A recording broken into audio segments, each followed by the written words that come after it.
Le Seigneur soit avec vous. Et avec votre esprit.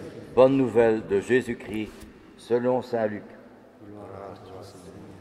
En ce jour-là, parut un édit de l'empereur Auguste, ordonnant de recenser toute la terre. Et ce premier recensement eut lieu lorsque Quirinius était gouverneur du Syrie. Et tous allaient se faire recenser, chacun dans sa ville d'origine. Joseph, lui aussi, monta de Galilée depuis la ville de Nazareth vers la Judée jusqu'à la ville de David appelée Bethléem. Il était en effet de la maison et de la lignée de David. Il venait se faire recenser avec Marie, qui lui avait été accordée en mariage et qui était enceinte. Or, pendant qu'ils étaient là, le temps où elle devait enfanter fut accompli. Elle mit au monde son fils premier-né. Elle l'emmaillota et le coucha dans une mangeoire, car il n'y avait pas de place pour eux dans la salle commune. Dans la même région, il y avait des bergers qui vivaient dehors et passaient la nuit dans les champs pour garder leurs troupeaux. L'ange du Seigneur se présenta devant eux, et la gloire du Seigneur les enveloppa de sa lumière. Ils furent saisis d'une grande crainte. Et l'ange leur dit, « Ne craignez pas, voici que je vous annonce une bonne nouvelle qui sera une grande joie pour tout le peuple. Aujourd'hui, dans la ville de David, vous est né un sauveur qui est le Christ le Seigneur. Et voici le signe qui vous est donné. Vous trouverez un nouveau-né emmailloté et couché dans une mangeoire. » Et soudain, il y eut avec l'ange une troupe céleste innombrable qui louait Dieu en disant, « Gloire à Dieu au plus haut des cieux, et paix sur la terre aux hommes qui l'aiment. » Acclamons la parole de Dieu. Louange à toi, Seigneur Jésus. Ne craignez pas, voici que je vous annonce une bonne nouvelle, qui sera une grande joie pour tout le peuple. Aujourd'hui, vous donnez un sauveur, qui est le Christ le Seigneur. Vous trouverez un nouveau-né emmailloté et couché dans une mangeoire. Oui, un enfant nous est né, un fils nous a été donné. Voilà cette belle fête de Noël que nous fêtons aujourd'hui. Puisse-t-elle transformer les événements de notre vie quotidienne pour redécouvrir la présence du Christ qui peut transformer notre vie, comme la vie des saints a été transformée par le Christ.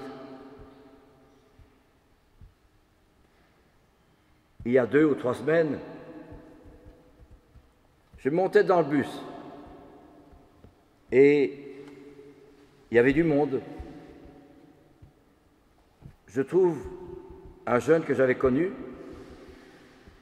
je vais le voir et je le salue, je lui demande de ses nouvelles. Et il me dit, plutôt je lui dis, « Joyeux Noël !»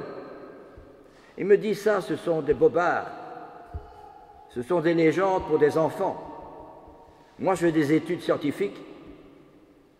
C'est la science qui va sauver le monde, me disait-il. » Bon, je ne dis rien, je le laisse à son opinion. Et puis un peu après, voilà que 2 dames s'opposent l'une à l'autre, s'invectivent, parfois fort. Une reprochait à l'autre, « Tu ne me laisses pas m'asseoir alors que je suis plus âgé ?» Et l'autre dit, « Je suis ici sur mon siège et je ne veux pas changer. » Et le ton montait. Et les autres personnes, les unes prenaient d'accord avec la première qui disait « Laisse-moi m'asseoir » et alors d'autres, vis-à-vis de l'autre, qui disaient « Non, je reste assis sur mon siège. » Et le ton montait et on s'invectivait à tel point que le chauffeur du bus s'est fâché et il a dit « Si vous continuez à vous invectiver et à vous fâcher l'une sur l'autre, moi j'arrête le bus et tout le monde descend. » Il y a un peu plus de calme. Mais la querelle continuait quand même. Alors, voilà qu'au prochain arrêt, monte une dame avec son bébé. Et alors tout le monde était étonné de voir le bébé qui souriait à tout le monde. Grand silence dans le bus. Et c'était vraiment merveilleux de voir les sourires des gens et le silence. L'enfant qui souriait, bien on se souriait les uns et les autres. Il n'y avait plus de bagarre, à tel point que les deux dames qui s'opposaient se sont excusées l'une à l'autre en disant « je vous demande pardon, voyez-vous, mon mari est malade et pour un rien je m'énerve. » Et l'autre lui répond « écoutez, moi aussi, j'ai un fils qui est drogué et parfois il est agressif et moi aussi je m'énerve pour un rien, je vous demande pardon. » Elles se sont données la main dans la main. Et c'est le sourire de l'enfant qui a permis à tous les gens qui étaient dans le bus de se sentir meilleurs. C'est quand même formidable cela. Et alors, moi là, je suis arrivé à l'arrêt du bus, je suis descendu et je me suis dit, mais comme me disait le jeune, là, c'est la science qui sauvera l'homme. Peut-être, mais je ne crois pas que c'est la science qui va sauver le cœur de l'homme. Parce que dans le cœur de l'homme, il y a encore parfois, comme maintenant, me disais-je, tant de violence, tant d'opposition, tant de mal. Mais l'enfant, grâce à l'enfant, elles se sont réconciliées. Et j'ai pensé aux apôtres qui venaient trouver notre Seigneur pour demander quel est le plus grand dans le royaume des cieux. Jésus prend un enfant, l'embrasse et leur dit « si vous ne changez pas, si vous ne changez pas pour devenir comme cet enfant, vous n'entrerez pas dans le royaume des cieux. » Ça, c'est fort, ça. Et il continue « celui qui parmi vous est le plus petit, c'est celui-là qui est grand. » Ça aussi, c'est fort. Et je pensais à l'enfant, justement, dans le bus, que tout le monde s'opposait les uns et les autres, et quand l'enfant est venu et qu'il souriait à tout le monde s'est senti meilleur. Et tout le monde souriait. Et on parlait les uns avec les autres. C'est un événement banal, mais quelle richesse tout de même. Et comme disait très bien le pape Benoît XVI, la toute-puissance de Dieu se manifeste d'abord à travers l'humilité d'un enfant.